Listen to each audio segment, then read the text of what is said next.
Pagá todos tus impuestos y servicios en Provincia Net Pagos de la manera más simple. ¿Cómo? Hacelo online, ingresando en provincianet.com.ar/online o por WhatsApp al 11 5559 5000. Podés pagar con tarjeta de débito de cualquier banco, sin vueltas, rápido y seguro. Conoce más en provincianet.com.ar. Así de simple. Zayat Ibáñez, Tonietti, Truco Gallo. Hola, sean bienvenidos a Truco Gallo, el podcast sobre actualidad política y económica de Argentina y hoy de Brasil. Este es el episodio número 227 de la cuarta temporada. Mi nombre es Daniel Tonietti y estoy en este momento en San Pablo, Brasil, y me acompañan episodio a episodio Alfredo Cuchu Zayat. Cuchu, ¿cómo le va? Bien, ¿cómo va? Buen día, buenas tardes, buenas noches para todas y todos. Se completa el equipo con Pablo Totó Ibáñez. ¿Cómo le va, Totó? Desde Gonet, ahora vamos a hacer vamos a invertir la carga de la prueba desde Gonet. Los estoy saludando, amigos y amigas. ¿Cómo le va, Tonietti? ¿Cómo anda? ¿Bien? Bien, muy bien. Bueno, estamos en Brasil, donde se está a punto de vivir, sin duda alguna, un día histórico. El primer domingo está estipulado en la Constitución que el primer domingo de octubre, cada 4 años, se elige presidente y la contienda es realmente un enfrentamiento de titanes. Por un lado, Jair Bolsonaro, que es una de las expresiones más vigorosas de la ultraderecha a nivel mundial, hay que decir, es el desprendimiento de algo de lo que sucedió en Estados Unidos con Donald Trump, y por otro lado, la que es para mí la figura más importante de la historia de Brasil. Estamos hablando de el tornero metalúrgico Luis Ignacio Lula da Silva, que es un hombre que viene interviniendo activamente en la política brasilera desde la década del 80, más precisamente de la década del 80, en el año 80 cuando se funda el PT. Participó ya, si no me equivoco, esta es su sexta participación como candidato a presidente, perdió 3 veces, ganó 2 veces y todo indicaría, según las encuestas, que va a ser el triunfador el próximo 2 de octubre. No sé si le alcanza para ganar en primera vuelta. Está claro que están enfrentados 2 figuras muy importantes y muy gravitantes. Bueno, ¿cuáles son los conglomerados, las capas geológicas que están detrás de cada uno? Bueno, detrás del PT, Lula hizo un acuerdo, una alianza con el sector de Fernando Henrique Cardoso, que aportó, entre otras cosas, a su vice. Estamos hablando de Geraldo Alckmin. Detrás de Bolsonaro están las Fuerzas Armadas, los sectores evangélicos pentecostales conservadores, sectores de las milicias, que son ex policías militares que se organizaron, y todo el sector popular conservador está acompañando la candidatura de Jair Bolsonaro. Estudios de opinión pública presenciales. Ayer se presentó la encuesta de IPEC, la ex IVOPE, que le dan a Lula más o menos unos 48% de intención de voto frente a 34% de Bolsonaro. Teniendo en cuenta los votos válidos, estaría en condiciones Lula de evitar el balotaje, algo que no pudo hacer ni siquiera en el año 2006. Como telón de fondo, hay que decir que Brasil, como bien alguna vez escribiste vos en una nota, Cuchu, es un país definido como Belindia, ¿no? Un sector vive como en Bélgica, con niveles de ingresos de país de primer mundo europeo, y otro sector como la India. Hace poco se hizo público un estudio de distribución del ingreso y algunos datos son impactantes. Brasil es uno de los países, o el país, con la distribución del ingreso más regresivo. El 1% de la población se lleva el 49.3% de la riqueza. El 1%, el 49.3%. Estados Unidos, que también tiene un sistema bastante regresivo, el 1% se lleva el 35.1% de la riqueza. En China, el 1% se lleva el 30.5% de la riqueza. Y en el caso de Francia, también el 1% se lleva el 22.3% de la riqueza. Estamos hablando de un país con una distribución del ingreso, para decirlo de una manera, muy, pero muy regresiva. Que Lula solamente alteró un poco, hay que decir, porque Lula bueno, distribuyó ingresos, hubo mejora del salario real, hubo un programa de distribución de renta como fue el Bolsa Familia, que Bolsonaro le cambió el nombre, lo amplió en cantidad de beneficiarios y también en monto. Eso es una de las razones por las cuales Bolsonaro todavía sigue estando potente electoralmente. Déjame detenerme en un detalle antes que te vayas, siguiendo en la observación. Suena, por lo menos para los ojos de los argentinos, no sé si ustedes tendrán la misma sensación, vos estás mucho más metido en el tema Brasil y lo dicen. Suena muy extraño decir que detrás de un candidato a presidente están las Fuerzas Armadas, como primer dato, ¿sí? Y segundo, también decir que hay milicias, en el sentido de los grupos de ex policías. Primero, ese dato que es una generación, un fenómeno particular de sensación, por ahí bastante personal. Pero segundo, más a la pregunta, ¿esos son los indicadores? Porque dicho así, suena una situación bastante desigual en el sentido de una eventual situación de tensión o de conflicto. A ver, las capas geológicas que sostienen al bolsonarismo, que viene a expresar algo muy profundo de la sociedad brasilera, uno son las Fuerzas Armadas, ¿no? Claramente, ¿no? Él es un emergente de eso. Después también de todas las expresiones de manifestaciones policiales, los policías militares, los policías, acá se está produciendo una especie de boom de candidatos y candidatas que responden o pasaron por las Fuerzas Armadas o por las fuerzas de seguridad. Las milicias fueron una respuestas a lo que fueron las bandas de crimen organizado como el Primer Comando Capital o el Comando Vermelho, que a la vez fueron una respuesta de cómo los presos se organizaron frente a las matanzas que se fueron dando en los penales, ¿no? De hecho, se acaba de cumplir ahora el 1 de octubre 30 años de una matanza histórica en Brasil, que fue la matanza de la cárcel de Carandiru, aquí en la ciudad de San Pablo, donde murieron 111 presos. A partir de ahí, los presos se fueron organizando y esas organizaciones fueron, por caso, el PCC. Estamos hablando de las milicias, para que ustedes entiendan, acaba de salir un informe que controlan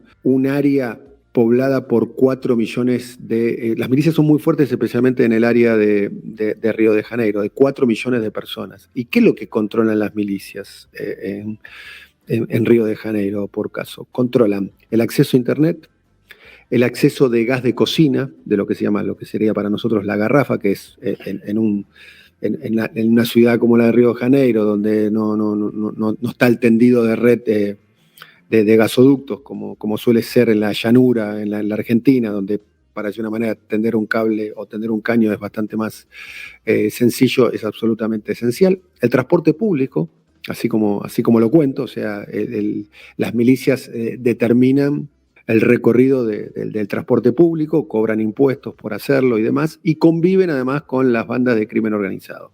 Toda esta descripción que parece de una serie de Netflix, dicho sea de paso, hay muchas series de Netflix que relatan todo esto, es la descripción de un Estado premoderno. Bueno, en ese contexto se va a votar también en la elección del próximo domingo, y Bolsonaro es de alguna manera un contribuyente de todo ese ecosistema cultivado, digamos, al calor fundamentalmente, por lo menos esta es una opinión, al calor de la enorme desigualdad que hay en Brasil.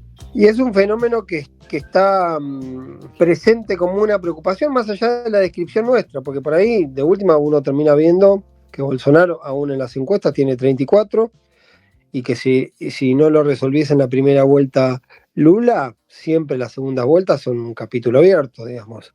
Es un tema, insisto, uno muchas veces se acostumbra a los fenómenos, como nosotros nos acostumbramos a otras cosas, digo, pero es un fenómeno de debate público que está muy presente en la elección. Absolutamente. A ver, hay dos cosas. Está presente y está normalizado, ambas cosas. Como que el sol sale y bueno, se tiene que convivir con este Estado premoderno en algunas áreas de Brasil. Y lo que sí está presente es que Bolsonaro viene a expresar eso. Acá hay algo que es importante, ¿no? Muchos analistas están diciendo acá que probablemente se pueda evitar la segunda vuelta, pero no la tercera. ¿Cuál sería la tercera vuelta? Si el domingo finalmente Brasil elige presidente, la transición va a ser muy larga. Es todo octubre, todo noviembre, todo diciembre. El traspaso de mando va a ser el 1 de diciembre y con una base electoral que es la del bolsonarismo, que es con una enorme capacidad de movilización. Este es un fenómeno importante, ¿no?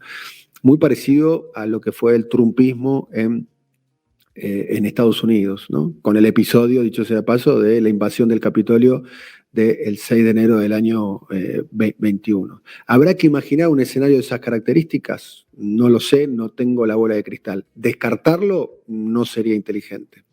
Pensar la tercera vuelta, es decir, ¿qué pasa si gana en primera vuelta? ¿Cómo es la transición, digamos? ¿Qué tipo de transición tenemos? ¿Cómo evoluciona eso? ¿Y cuál es la actitud no solo que toma Bolsonaro, sino sobre todo que toman estos actores, digamos, Fuerzas Armadas, milicias y toda la masa, digamos, seguidora a Bolsonaro? Ese es el interrogante. Ese es el interrogante, porque lo que tiene Bolsonaro, que para mí es muy interesante de tener en cuenta, es que tiene una base electoral y política con una enorme capacidad de movilización. Está muy movilizada, están los sectores evangélicos pentecostales, están las milicias, están los PM, están las Fuerzas Armadas, están los bolsonaristas sueltos, están las redes sociales donde Bolsonaro le lleva un campo de distancia muy grande al lulismo. Ahí va la pregunta, digamos. ¿Dónde estaba antes esa base social de Bolsonaro? Digamos, ¿a dónde se identificaba? Porque es como decir, ¿dónde estaba ese 35% que tiene hoy Bolsonaro de identificación de ideas de derecha y de ultraderecha? Porque antes la competencia era entre un socialdemócrata, Cardoso, con uno, si querés, de centro izquierdo, izquierda, con Lula. Digamos, ¿cómo es esa transformación?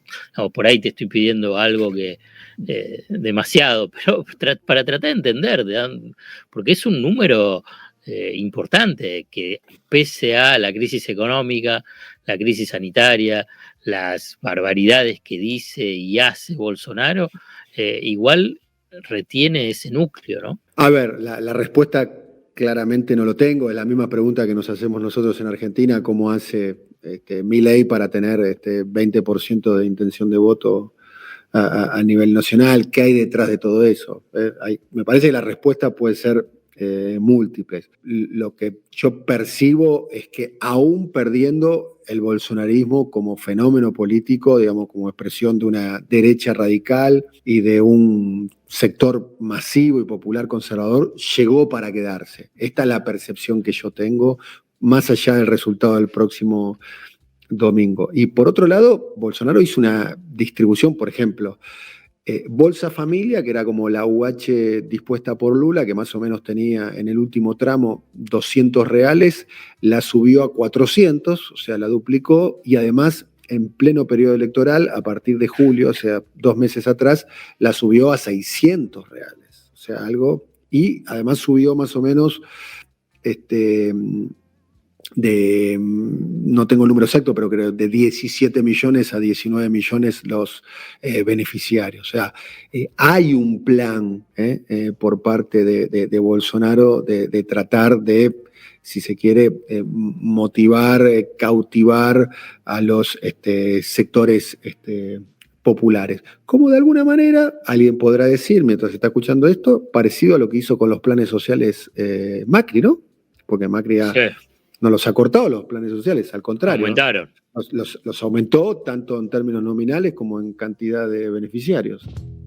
A ver, acá por ahí una pregunta a los dos y para tratar de pensar, digamos, ¿hay algún tipo de evaluación sobre qué impacto puede tener el resultado electoral de Brasil en la realidad política argentina? Digamos, a ver, gana Lula. Eso significa que puede fortalecerse el Frente de Todos, eso puede fortalecer la idea de Cristina candidata. Si va a segunda vuelta, eso lo debilita y obviamente si gana Bolsonaro, cuál sería el escenario. Digamos, ¿hay una posibilidad de hacer algún tipo de análisis sobre el impacto de esta elección de Brasil en Argentina? Yo tiendo a creer que son fenómenos bastante desvinculados. Si uno entiende que un Lula ganando en Brasil, posiblemente la región encuentre o vuelva a encontrar un ordenador más fuerte que hace mucho tiempo no hay. De hecho, sí podría ser posiblemente en algún plano mejor en términos de convivencia, en términos de Mercosur, más allá de los fenómenos de la naturaleza más de negociación económica. Sí, esa relación, tiendo a pensar, saliendo del lugar común, porque hay una tentación bastante recurrente de decir, bueno, si Lula logró volver, repetir 2 mandatos, una cuestión judicial, 72 años creo que tiene Lula, me corregirás vos, Daniel, vuelve después de eso, está todo. ¿Por qué Cristina no podría aspirar a hacer lo mismo? Yo creo que hay una infinidad de diferencias, partiendo, por ejemplo, de que Lula hoy tiene esa expectativa a partir de que no es gobierno, cosa que no ocurre, por ejemplo, con el caso del Frente de Todos, o particularmente con el caso de Cristina. Después me cuesta procesar que un fenómeno de esa naturaleza cambie la perspectiva y la expectativa de una cuestión básicamente de clima, de sensación térmica sobre la economía, sobre inflación. Digo, es una mirada que uno puede proyectarla quizá desde lo regional, quizá imaginando algunos actores tratando de reflejarse, pero para mí son como fenómenos de naturaleza bastante desvinculada. Insisto, a pesar de que uno tiene muchas veces la tentación un poco periodística, un poco especulativa, de hacer ese espejo, si Lula volvió porque Cristina no podía volver. Para mí son fenómenos de orden totalmente distintos. A ver, si gana Bolsonaro para la Argentina sería definitivamente una tragedia, claramente. Para mí tendría un impacto muy importante. Si gana Lula sería un respiro. A mi modo de ver las cosas, la dimensión histórica de Lula en Brasil es más importante de cualquier protagonista político en Argentina. A Lula habría que compararlo con, no sé, con Perón quizás. No hay una figura en la historia argentina tan gravitante como lo es Lula.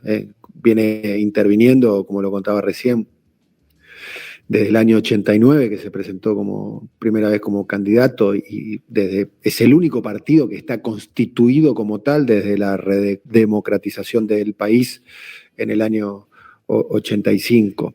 El impacto sería enorme si gana Bolsonaro, y creo yo que sería positivo si gana Lula. El pequeño detalle es que Lula es opositor a Bolsonaro, con la comodidad, entre comillas, que eso trae. Y además, los mismos sectores que lo encanaron a Lula fueron los que tomaron la decisión de restituirle los derechos políticos para que sea candidato. Y acá hay un acuerdo grande, ¿no? Vos lo sabés. Acá hay un detalle que no se te va a pasar por alto, Cuchu.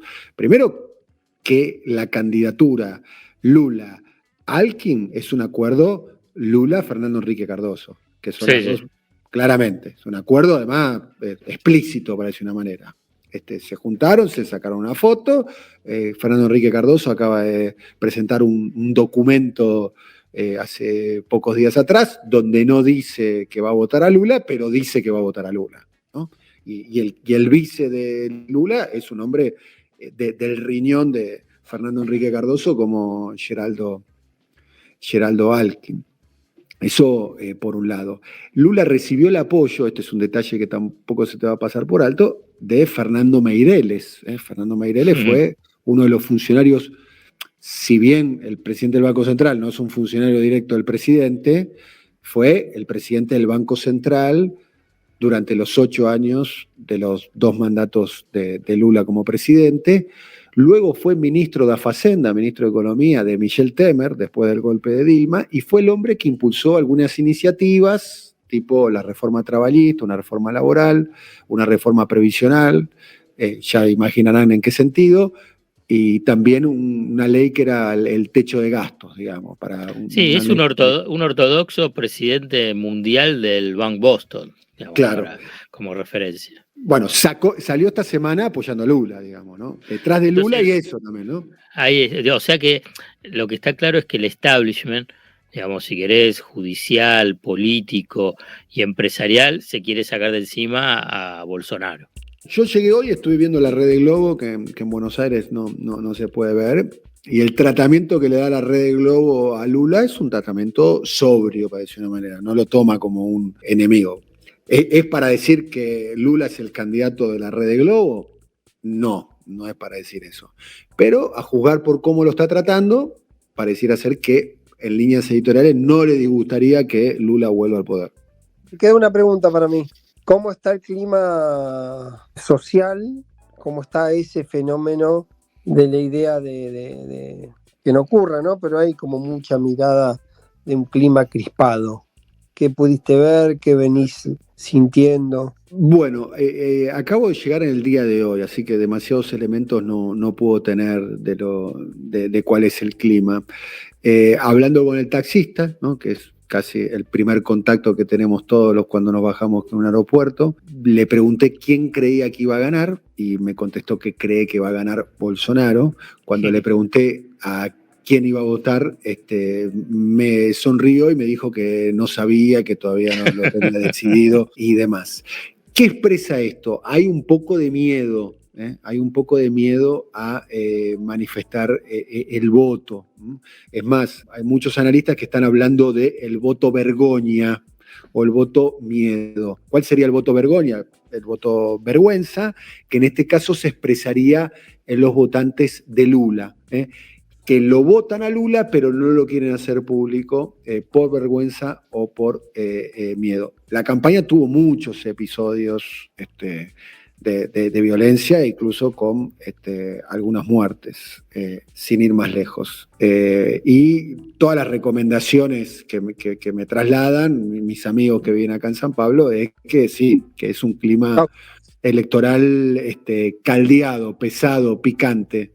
Lo que sí te digo es que Lula va a votar el 2 de octubre a las 8:30 de la mañana en una escuela, Firminio Correa de Araújo, en San Bernardo dos Campos, en lo que se llama el ABC Paulista, muy cercano donde está la sede del sindicato de trabajadores metalúrgicos, que es como el grado cero de la construcción política del PT. Y por la tarde estará, no sé si esto describe un poquitito el clima electoral que se está viviendo, a partir de las 17 horas va a acompañar el conteo de votos, estoy leyendo un comunicado, en un hotel de la ciudad de San Pablo, donde la ubicación se va a anunciar en breve. Este es un detalle a tener en cuenta. Bien, hemos terminado un nuevo episodio de Truco Gallo. Así es, Pablo, estaremos muy atentos. Domingo a las 5:30 se cierra la votación. Voto electrónico, se calcula que a las 21 horas, más o menos va a haber un panorama bastante claro de lo que está sucediendo en la elección. Recordemos que además se renueva toda la Cámara de Senadores, se eligen 27 gobernadores y también la mitad de la Cámara de Diputados. Un detalle que para mí no habría que pasar por alto es que Sergio Moro se presenta como candidato a senador por el partido Unión Brasil, por el estado de Paraná. Hay que ver cómo le va al quien fuera el perseguidor de Lula. Será hasta la próxima, querido Cuchu. Igualmente, un abrazo grande para todas y todos. Será hasta la próxima, querido Totó Ibáñez. Muy bien, señores. Un abrazo, buena semana para todos y todas. Un abrazo muy grande para todos. Gracias y felicitaciones a Alfredo Dávalos por su paternidad. Claramente. Felicitaciones. Él apuesta al mundo, a la humanidad, al futuro. Está muy bien. Felicitaciones, acaba de ser padre. Claro, El padre de Mateo. Bienvenido al mundo, Mateo. Y felicitaciones a Mateo también por los padres que eligió. Un abrazo. Nos vemos.